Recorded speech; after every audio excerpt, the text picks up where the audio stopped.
Perkembangan pelaksanaan pendidikan mengatur kepada filosofi bahwa mahasiswa kita itu harus menjadi self-regulated learner, mampu mengatur dirinya sendiri, mampu mengarahkan dirinya sendiri, dan mampu mengambil inisiatif.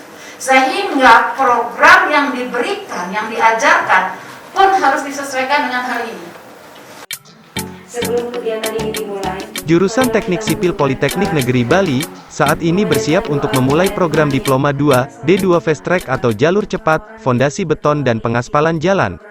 Karena dalam pengembangan program D2 jalur cepat ini menggandeng pihak sekolah menengah kejuruan, SMK, serta dunia usaha dan dunia industri atau DUDI, tentunya kurikulum yang diterapkan, harus sesuai dengan kebutuhan dari DUDI.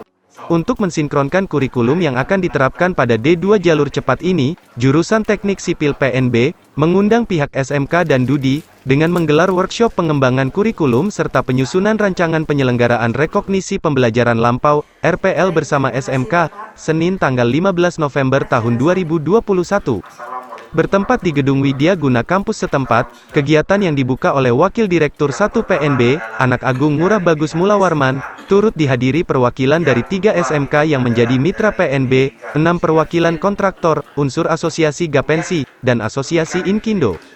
Kegiatan ini digelar selama 2 hari, yang mana pada hari kedua, akan diisi dengan lokakarya penyusunan pembelajaran metode khusus, dan desain pembelajaran berbasis proyek, serta FGD pengembangan kerjasama, dengan penyusunan rencana operasional kerjasama dalam implementasi MBKM. Ditemui usai membuka kegiatan Wakil Direktur 1 PNB, Anak Agung Ngurah Bagus Mulawarman, sangat mengapresiasi kegiatan ini. Yang mana, program D2 jalur cepat yang diambil oleh jurusan teknik sipil ini, merupakan suatu kegiatan di mana PNB mengkolaborasikan antara SMK, industri, dan pendidikan tinggi vokasi. Tentu dengan hadirnya program ini, pihaknya berharap nantinya akan tersusun kurikulum yang betul-betul bisa dimanfaatkan oleh pihak industri. Bahwa pendidikan itu harus dilakukan dari rumah. Di rumah itu dari hal yang paling rendah. Program D2 Fast Track yang dilakukan oleh jurusan teknik sipil ini merupakan suatu kegiatan di mana kita mengkolaborasikan antara SMK, industri, dan perguruan tinggi vokasi.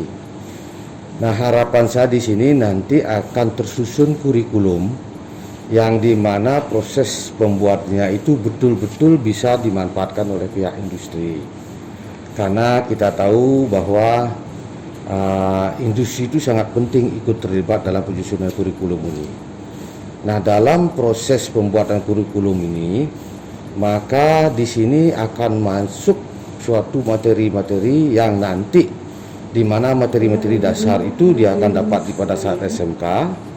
Nah, setelah dia menyelesaikan tamatan di SMK tersebut, dia akan melakukan kuliah kembali selama 1,5 tahun.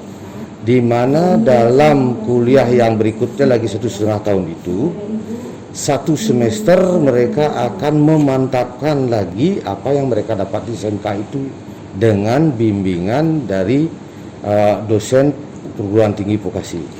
Nah, setelah mereka siap, mereka akan diterjunkan ke dunia industri selama 1 tahun.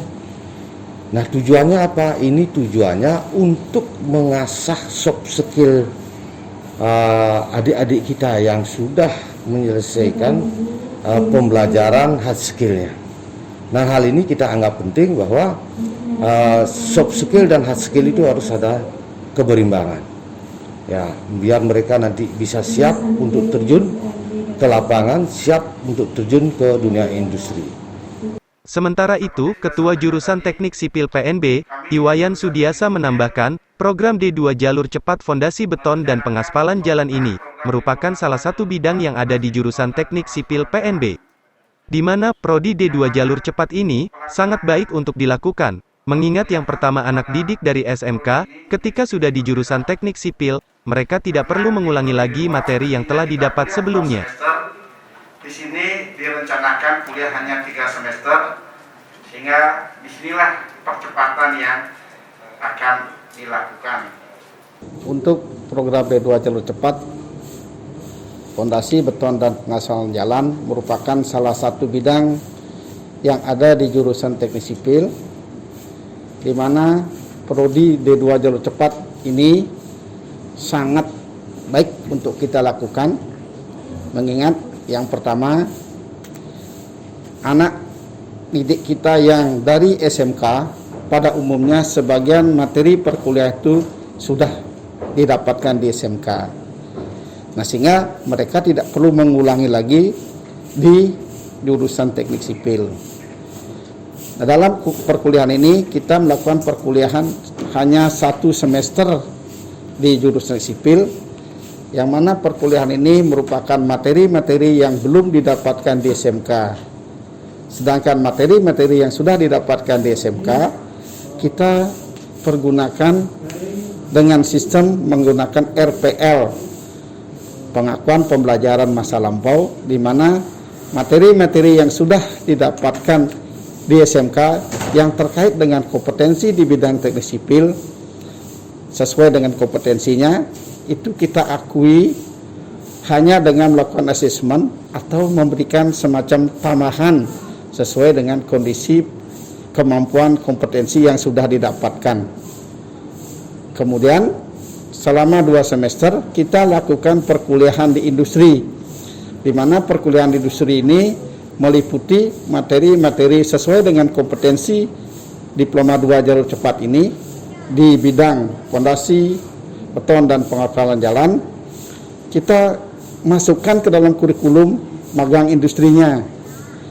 Nah, sehingga nantinya di samping mereka mendapatkan materi-materi yang sifatnya hard skill, di industri juga mereka tentunya akan dapatkan soft skill, di mana di industri mereka sudah harus belajar bekerja sama dalam tim, mereka harus belajar etika, mereka harus belajar sopan santun di industri.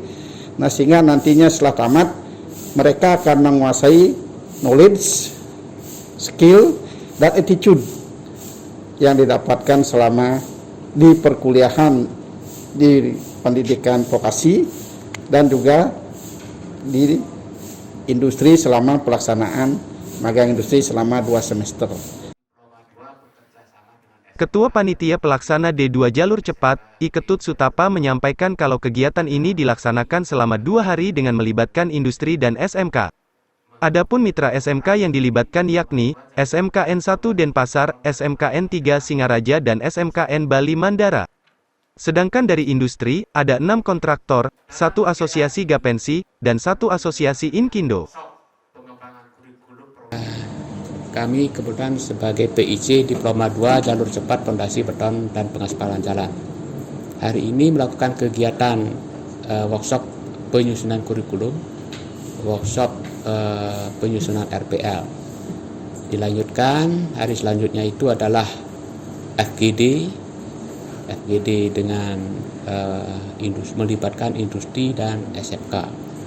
Dan selanjutnya adalah penyusunan pembelajaran berbasis proyek.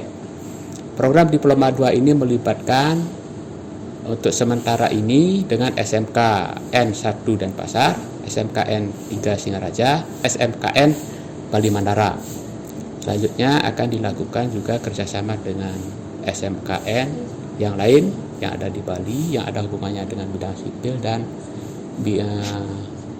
yang konstruksi dan konsultan kontraktor yang di bawah Gapensi sama Inkindo. Nah, dalam penyusunan kurikulum ini melibatkan kontraktor dan konsultan, dalam hal ini adalah di bawah Gapensi dan di bawah Inkindo. Harapannya penyusunan kurikulum ini adalah diberikan masukan oleh kontraktor konsultan terhadap apa tenaga kerja yang dibutuhkan nantinya. Nah, di level Diploma 2. Jadi harapannya dengan masukan dari kontraktor konsultan dan masukan dari guru-guru SMK yang kami ajak kerjasama, sehingga penyusunan kurikulum, penyusunan RPL dan kegiatan yang lainnya bisa mewakili atau sesuai dengan kebutuhan SMK, industri dalam ini kontraktor dan konsultan. Mahasiswa harus benar-benar menjadi subjek dari pembelajarannya, the agent of the open. Oleh sebab itu, pelajaran itu nilai-nilai apa yang harus disisipkan dengan nanti guru Bapak Ibu memberi. Uji itu apa? Mampu menjadi problem solver. Jangan sampai mahasiswa itu. Nah, bagaimana Bapak Ibu mengajarkan lewat mata kuliah yang diajarkan nanti agar nilai-nilai mampu melakukan kolaborasi itu dikembangkan? Karakter apa yang harus disisipkan di situ? Kenapa? Karena zaman sekarang kalau tidak mampu melakukan kolaborasi, membangun network, sulit kita bisa berkembang. Berikan contoh, misalnya, apakah mahasiswa sudah memiliki watak di mana mampu mendengarkan keluhan orang lain? Apakah mahasiswa sudah memiliki watak bagaimana menghargai pendapat orang lain, sehingga nanti mampu melakukan kolaborasi satu sama lain? Dan yang terakhir, bagaimana nilai-nilai cyberbullying disisipkan? Sekarang sudah zamannya era teknologi. Bagaimana caranya mata kuliah Bapak Ibu nanti disisipkan dengan keterampilan menggunakan teknologi? Apakah dia menjadi mata kuliah baru atau disisipkan di dalam mata kuliah tertentu? Kenapa? Kalau kita tidak bisa menggunakan ini, akan ketinggalan zaman.